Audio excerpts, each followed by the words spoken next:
mano rankose yra vienas iš tokių simbolių. Tai 2014 metais buvo paskelbtas konkursas įvairiose nominacijose, geriausiam tos nominacijos darbuotojui įvertinti. Nesitikėjau, bet mano rankose yra vienas iš tų apdovanojimų - įkvepianti vadovė.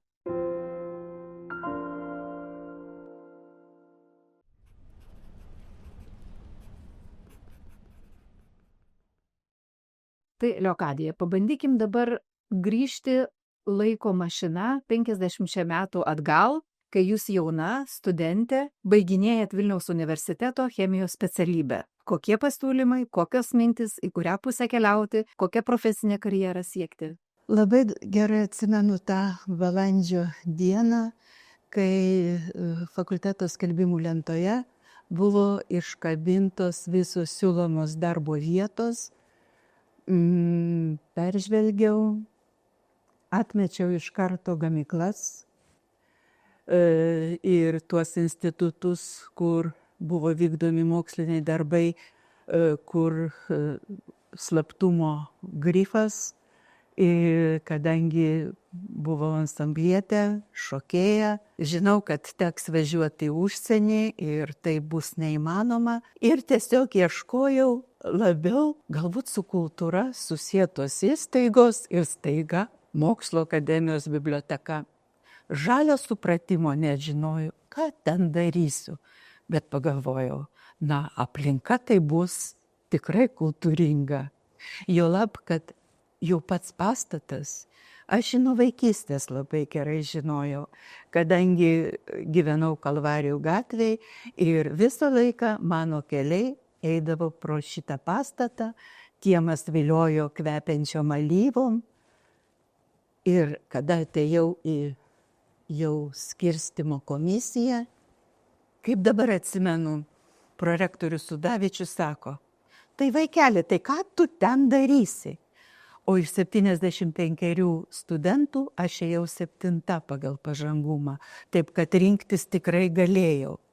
Ir tuomet fakulteto dekanas Ramanauskas sako, žinot, universitete irgi įsikūrė bibliotekoje restauravimo skyrius. Tai mūsų biblioteka, kadangi jai vadovavo tuo metu Juozas Marcinkevičius, kuris buvo susipažinęs su restauravimo dirbtuvėm laboratorijom Rusijos mokslo akademijoje, nes siuntė mūsų spaudinius ten ir rankraščius restauruoti.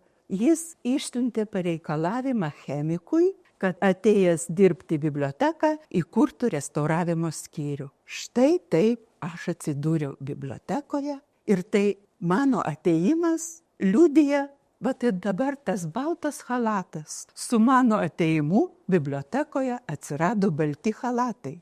Tai buvo tokia staigmena visiems, visi labai nepatikliai žiūrėjo ir štai gal praėjo gal mėnuo ir mūsų 3 darbuotojas direktorius išsiuntė stažuoti į universiteto biblioteką.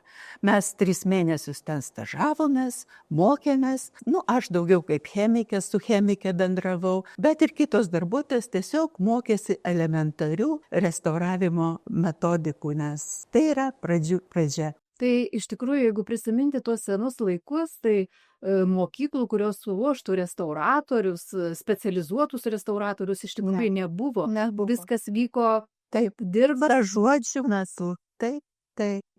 Ir kai mes jau po stažuotės grįžom, pateikėm direkcijai restauruotus darbus ir vasario mėnesį buvo įkurtas reprografijos skyriuje, į kurį aš buvau įdarbinta, restauravimo sektorius. Ir aš buvau paskirta sektoriaus vadovė. Mes tada buvome 4, tai ta tokia pradžia. Metai bėgo, stažuočių daugėjo, pradėjom jau įgyti tą patirtį, kurią galėjom perteikti ir naujai atėjusiems žmonėms. Po truputį atėjo ir mikrobiologas, bet mikrobiologui mes neturėjom tokių sąlygų. Ir šiaip mūsų laboratorija buvo tokia skurdi. Dabar mes žiūrim traukos spintą, čia įvairūs įrengimai. Mes pradėjom nuo paprasto stalo, kuriame išpjovė pašvietimui skirtą skylę, kad galėtume elementariai restauruoti, prisipirkom fotografinių vonelių, kad galėtume plauti dokumentus, bet visiems buvo staigmena, kai mūsų kambarys va šitam pastate, tai yra ne šitam, bet tame, kuris stovėjo, kai aš atėjau 75-ais, o pastatas buvo priduotas 74-ais. Ir štai pirmame aukšte mums buvo skirtas vienas kambarys, ten stovėjo grandiozinė pjovimo mašina, kurią mes bendrom jėgom išstūmėm. Tada užsidėjom baltus chalatus, aš pasiuvau baltas užuolaidėlės ant langų, prisimerkėm gėlių, ir atėjo profsąjungos komisija tikrinti švarą. Jie atidarė duris ir visų akis tokios pasidarė didžiulės ir mes tada bibliotekoje laimėjome pirmą vietą. Tai va, mūsų tokie pirmi žingsniai. O jeigu dabar palygintumėt, kaip keitėsi tas požiūris, metodika į restauravimą, ar iš viso mes dabar galim lyginti tai, kas buvo prieš 50 metų ir kokiamis sąlygomis dirba kolegės, kokių rezultatų gali pasiekti? Na, kadangi aš restauravimo komisijoje irgi dalyvauju priimant restauruotus darbus tradiciškai čia kiekvienais metais, aš galiu pasakyti, kad dabar jos pažengė taip toli, kaip iki mėnulio. Metodikos buvo tikrai netobulos. Kai pamenu, kai mes su chloraminu balindavome lapus, pats požiūris į restauratorių misiją, kad tai nėra išbalinti, iščiusti, tai yra atkurti dokumento, kiek galima autentišką vaizdą, bet išlaikant, nepažeidžiant dokumento. Ir visi procesai, kurie naudojami restauravimui, jie turi būti tokie, kad nepakenktų dokumentui ir galima būtų juos neutralizuoti, jeigu kas nors. Aš labai džiaugiuosi išaugusių meistriškumu. Mūsų dabar skyriuje dirba ir mokslų daktarės, ir doktorantę naują turim. Ir jos tikrai turi dabar jau tokią autoritetą restauratorių tarpe. Atvažiuoja stažuotojai iš Prancūzijos, iš Lenkijos, jau apie Ukrainą aš nešneku, mes buvome dabar ir įdarbinę vieną ukrainietę, kuri nuo karo turėjo pasitraukti. Taip kad tos technologijos, jos yra pažangios ir štai aš dabar sėdžiu prie pergamento.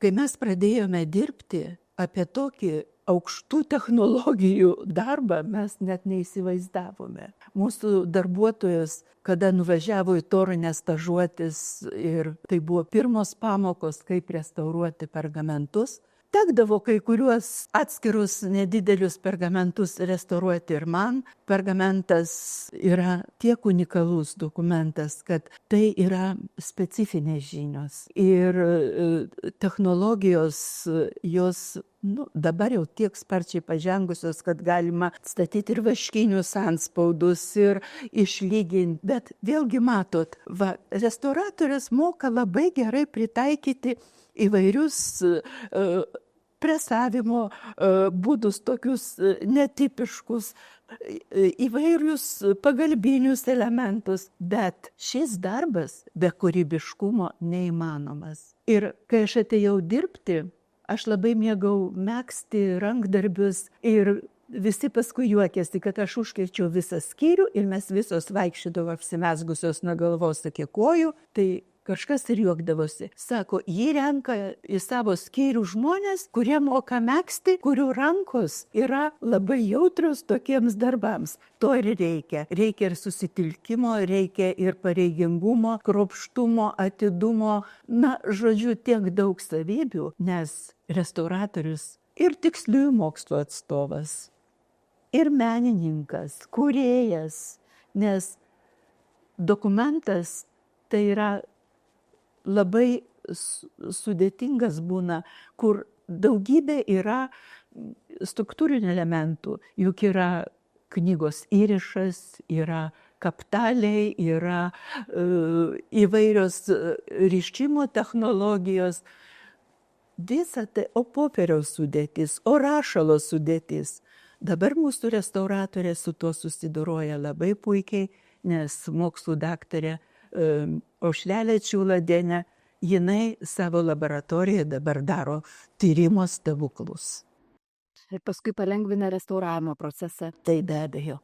Be tyrimų, taip kad mes nueinam pas gydytoją, gydytojas be tyrimų jums jokios diagnozės nenustatys, taip pat ir restauravime. Tai kaip Jūs manot, ar restauratoriams kada nors pritrūks darbo bibliotekoje? Mūsų bibliotekoje ne. Nei mūsų vaikams, nei anūkams, nei proanūkiams, todėl kad mūsų biblioteka yra unikali savo dokumentiniais fondais. Tai yra rankraščiai, tai yra unikalios knygos, žemėlapiai, kartografija, nuotraukos. Žodžiu, tai yra toks lobynas, kad reikia tik tai džiaugtis, kad mes turim restauratorius, kurie gali išsaugoti tą paveldą ateities kartoms. Ir dirbtinis intelektas arba robotai tikrai nepakeis. Ne, tikrai nepakeis. Tai, Leokadija, jūsų kelias toks kaip ir nesudėtingas buvo patekti į biblioteką, o kaip kitus žmonės priimdavo į biblioteką, ką reiškia dirbti bibliotekoje, tai buvo garbingas darbas, prestižinė profesija? Labai daug darbuotojų ateidavo taip kaip ir aš pagal paskyrimą.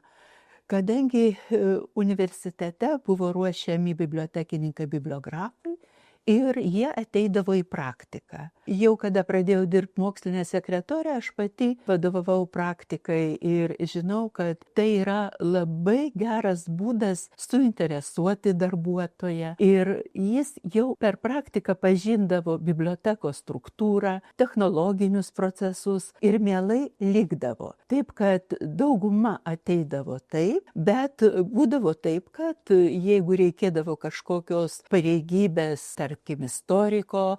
Konkursai tokie kaip dabar, tai tikrai nebūdavo skelbiami. Ir vienintelį tikrą konkursą, kurį aš atsimenu bibliotekoje, tai buvo 91 metais. Tame konkurse dalyvavau ir aš. Tai buvo pirmas viešas konkursas, kada pilna salė darbuotojų išklausė 2 pretendentų programą ir tuomet balsavo, buvo urna ir balsavo. Tai buvo 91 metai, kada man po gydytojų verdikto nepatarė dirbti darbų su chemija ir aš perėjau administracinį darbą. Bet tai nebuvo tradicija ir paprastai darbuotojai kartais paskelbdavo nebylių telefonų savo draugams, kad yra vakansinė vieta, bet į bibliotekininko specialybę tai ateidavo taip, kaip aš sakiau, o į pagalbinį personalą, į ūkio skyrių, tai jau įvairiais keliais, kaip ir visada. O kaip tie ideologiniai filtrai, ar būdavo? Žinot, jau po nepriklausomybės atkūrimo mes sužinojome, kokiais keliais, tarkim, Danutė Labanauskienė atkeliavo, kaip atkeliavo Rimantas Jasas. Tai tikrai direktorius Juozas Marcinkevičius labai rizikavo, kadangi tai buvo tremtiniai, bet po to mes išsiaiškinom, kad ir dar buvo. Direktorius sugebėjo tų dalykų neviešinti ir jie labai sėkmingai pas mus dirbo. O kuo buvo grindžiamas tas bendravimas tarp vadovo ir darbuotojo, koks santykis? Ar čia tokia hierarchinė struktūra, žodžiu, kaip užduotis, rezultatų svarstymai? Sovietmetis buvo ypatingas tuo, kad mes turėjom begalę visuomeninių organizacijų. Aš ilgus metus vadovavau profsąjungai ir galiu iš vidaus pasakyti, kaip tas atrodė. Mes ir tada turėjom kolegiją, tai buvo vadinama direkcija, tai yra skyrių vedėjai, visuomeninių organizacijų atstovai, kaip ir dabar. Bet kai reikėdavo ekstra tartis, direktorius kviesdavo visuomeninių organizacijų vadovus. Komjaunimo sekretorių, partijos sekretorių ir profsąjungos pirmininką. Ir kai kuriuos tuos klausimus mes spręsdavome keturiese. Paskui jau būdavo siūloma toliau aptarti kolegijoje, bet tai buvo toks branduolys. Na ir visuomeninės organizacijos dirbo taip aktyviai, kad man kartais būdavo sunku suderinti vedėjos pareigas su profsąjungos pirmininkės pareigom, nes tai buvo gamybinė komisija profsąjungoje, kuri organizuodavo visus gamybinius susirinkimus, ketvirčių aptarimus, pusmečių aptarimus, aptardavom visus pranešimus, kuriuos skaitydavo konferencijose mūsų darbuotojai išvažiavę. Mes svarstydavom skyrių darbus, būdavo sudaromos komisijos, pavyzdžiui, apsvarstyti bibliografijos skyriaus darbą. Ir komisija dirbdavo. Taip, kad čia viena komisija. Kultmasinė komisija, jau ką ten reikėjo daryti, aš nemoku pasakyti. Tai būdavo įvairūs konkursai, įvairūs jubiliejų pažymėjimai, tai būdavo naujų metų sutikimas, tai dar būdavo ir bibliopolių programų rengimas. Bibliopolis, tai žinau, kad toj paklausit, kas tai buvo. Bibliopolis tai buvo Baltijos šalių mokslo akademijų bibliotekų konferencija, kuri iš pradžių vykdavo kiekvienais metais vienoje iš Estijoje, Latvijoje arba Lietuvoje, o paskui kas 2 metai. Tai buvo mokslinė konferencija, nuo ryto iki pietų posėdžiaudavom, o paskui kažkur būdavo kultūrinė ekskursija po apylinkės, o vakare viena iš šalių turėdavo paruošti vakarą. Tai būdavo meninė programa, vaišės ir linksmybės prie laužo. Kadangi aš atėjau į biblioteką, ir baigusi universitetą, dar ilgai šokau universiteto ansamblyje, su vyru šokom pramoginius šokius, taip kad nuo kultūros aš nebuvau nutolusi. Ir jau pačiais pirmais metais, per kovo 8, aš suorganizavau mūsų nedidelę tokią grupę merginų ir mes išmokome šokti kepurinę ir sušokome. Taip pat man kilo idėja surengti naujų darbuotojų krikštynas. Ir pirmas krikštynos bibliotekoje įvyko 79 metais. Visiems labai patiko, kažkaip buvo nemaža naujokų armija ir jie užkūrė ugnį kaip velniukščiai, įstatė Marcinkevičiui puodą ir, žodžiu, taip pasikrikštijo. Tai turėtume pasakyti, kad ši tradicija gyvuoja iki 2025 metų. Švęsime? Švęsime. Taip, kad kultūrinė programa, bet dar profsąjungos skirstydavo butus, kelialapius ir taip toliau. Tai jūs įsivaizduojate, tai čia taip dirbo profsąjunga, atitinkamai dirbo komjaunimo organizacija. Aš jau nekalbu apie partinę organizaciją. Aišku, tai mažiau, bet taip, kad mūsų tas gyvenimas buvo toks, kad vos ne kiekvieną dieną tai posėdis, tai susitikimas, tai priemonė. O kai pradėdavo dar važiuoti svečiai, mes turėjom tradiciją pasikeitimas delegacijomis su visomis sąjungos Respublikų mokslo akademijų bibliotekomis. Tai atvažiuodavo armėnai, mes važiuodavome į Armėniją. Tai atvažiuodavo gruzinai, mes pas juos važiuodavom. Taip, kad ir jiems priimti reikėdavo vėlgi įvairių ir programų, bet mes turėjome ne tik Bibliopolį, bet turėjome ir Litbelpolį su Baltarusijos mokslo akademijos. Bet tai dar ne viskas. Mes dar turėjome socialistinės lenktynėlės su visom tom bibliotekom ir su Pabaltija, ir su Baltarusija. Ir kiekvienais metais vienoje iš respublikų vykdavo rezultatų suvedimas. Taip, kad mes vienas kitą pažinojome ir nueini į Kalvarijų turgų visai atsitiktinai šeštadienį, o čia vaikšto iš Latvijos atvažiavusi kolegė. Taip, kad, žinot, mes buvom kaip broliai seserys ir po šiai dienai dar tie senbuviai, kurie dirba tose bibliotekose, kai nuvažiavau į Latviją sveikinti Rygoje su knygos jubiliejumi. Ir kaip buvo malonu, kad nuo 75 metų dirbanti darbuotoja, kuri buvo Bibliopolį, mes vėl susitikome. Ir atrodo, tų metų ir nebuvo. kur tie 50 metų? Fantastika, jūs pasakot ir aš įsivaizduoju, kad čia iš bibliotekos praktiškai nebūdavo kada laiko namo pareiti. Tikrai. Žinokit, atsimenu, kai mes šokome ansamblį, sakydavo, jeigu trukdo ansamblis mokslams, tai mesk mokslus. Tai čia jeigu šeima trukdo bibliotekai, tai mesk šeimą. Nes būdavo renginiai, kur reikėdavo, kada pasibaigia vaišės, dar reikia viską surankiot, paskui pasidalindavom staltiesės, reikėdavo namuose išsiskalbt, o prieš renginius reikėdavo dar maistą paruošti, tai darydavo Profsąjungos kultmasinė komisija. O tai iš tikrųjų žmonės darė todėl, kad norėjo tai daryti, ar būdavo kažkokie paskatinimai, motyvacijos? Žmonės veržėsi. Nereikėdavo skatinti. Jeigu pasakai, bet turi idėją, žinot, bet darom tą ir tą, darom karnavalą, apsirengiam tuo ir tuo.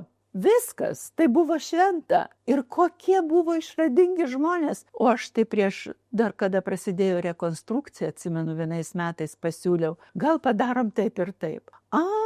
Bet jau tokio entuzijazmo, kai buvo, na be abejo, dabar yra visai kita situacija, mes labai pasikeitėm, bet tuomet tai buvo ir saviraiškos priemonė. Aišku, buvo ir skatinimai, buvo visą laiką renkamas geriausias metų darbuotojas, geriausias jaunasis darbuotojas, geriausias skyrius. Kiekvienais metais buvo renkama, buvo komisija, irgi soclenktynių pagrindų tipo buvo skaičiuojami balai už drausmę, už tą, už aną, už straipsnį, už kažkokį pasiūlymą.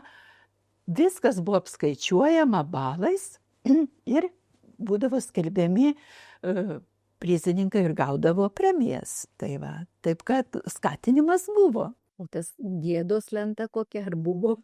Gėdos lentos tai nebuvo, bet žinot, vis tiek dabar bylose tas, kurias turiu iš ankstesnių darbuotojų, kai kurių yra pasiaiškinimai dėl to, kodėl pavėlavau 15 minučių.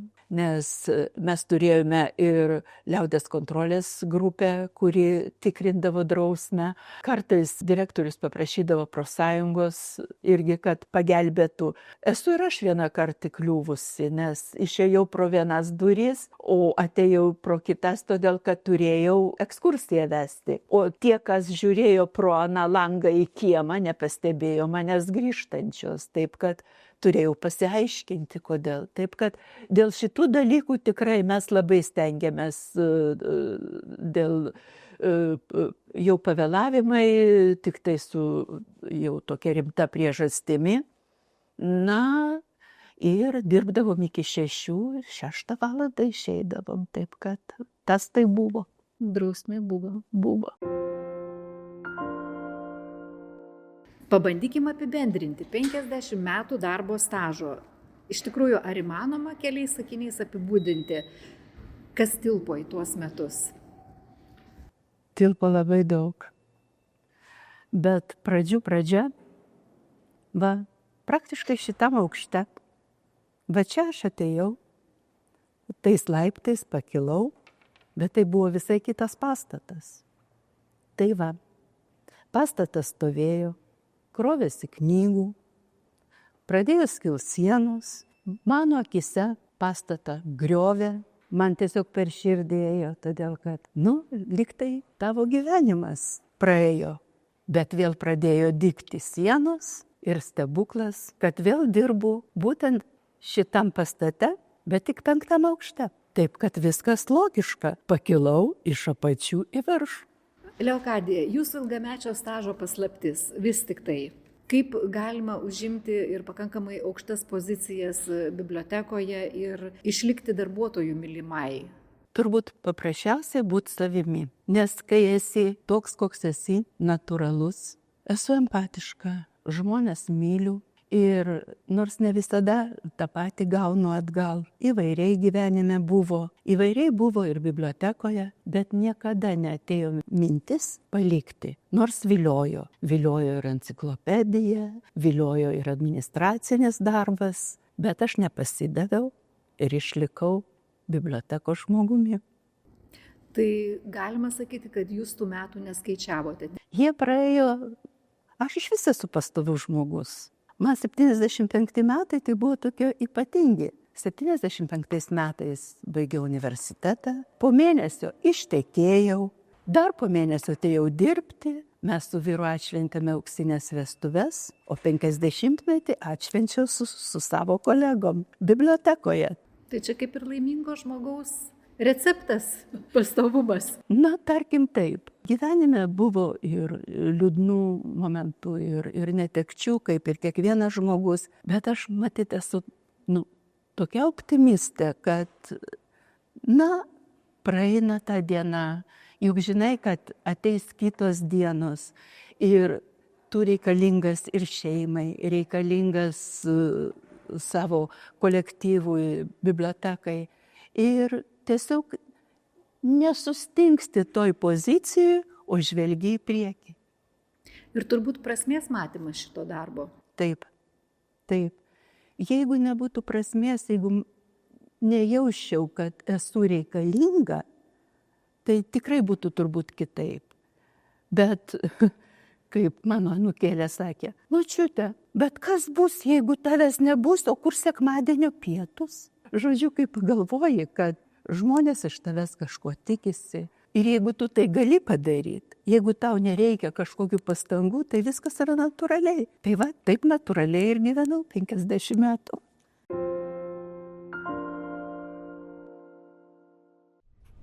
Reikia labai pasidžiaugti, kad ir šiais laikais, ypač atėjus į biblioteką dirbti komunikacijos skyriaus darbuotojams, mes sulaukėme naujų iniciatyvų ir štai mano rankose yra vienas iš tokių simbolių.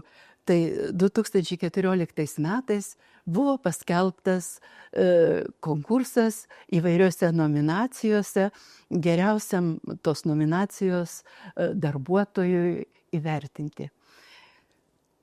Nesitikėjau, bet mano rankose yra vienas iš tų apdovanojimų – įkvepianti vadovė. Aš tikrai labai džiaugiuosi, kad nors vieną ar kitą paskatinau kažkokiam darbui, ar paskatinau pasidžiaugti, ar paskatinau tiesiog dirbti mūsų bibliotekoje, kuri yra tikrai įdomi, kolektyvas kūrybingas. Ir aš manau, kad mes sulauksime dar ne vieno tokio renginio ar konkurso. Sukaupėt begalinę patirtį ir išmintį ir turbūt galėtumėt vertinti, kaip biblioteka kaip institucija keitėsi kokybiškai ir kiekybiškai per tą laikotarpį. Ar galime lyginti tą biblioteką, į kurią jūs atėjote ir šiandien?